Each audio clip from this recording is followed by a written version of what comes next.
সব বানচাল করল বসিরহাট থানার পুলিশ। পুলিশ সূত্রে জানা গিয়েছে, বৃহস্পতিবার ভোররাতে ডাকাতির উদ্দেশ্যে বসিরহাট থানার গোতরা গ্রাম পঞ্চায়েতের শশিনা বাজার সংলগ্ন এলাকায় জড়ো হয়েছিল বেশ কয়েকজন।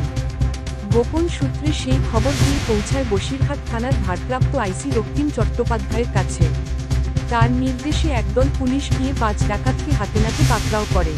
ধৃতরা হলেন দীপক সিং, সুবীর দে, হাফিজুর রহমান, আমিরুল রহমান ও মোকসেদ আলী সর্দার। ধৃত দুষ্কৃতীদের বিরুদ্ধে জেলার বিভিন্ন থানা এলাকায় ছিনতাই ও রাহাজানি সহ একাধিক দুষ্কর্মের অভিযোগ দীর্ঘদিন ধরে জমা পড়ছিল।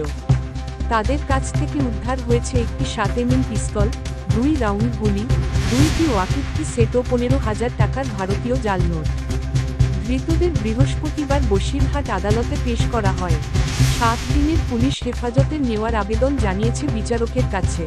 এদের হেফাজতে নেওয়ার পর জিজ্ঞাসাবাদ করে জানতে চাইবে এই চক্রের সঙ্গে বড় কোন চক্রে যুক্ত রয়েছে কিনা এবং আরও কারা কারা ছিল এই দলে, সবটাই জানা যাবে।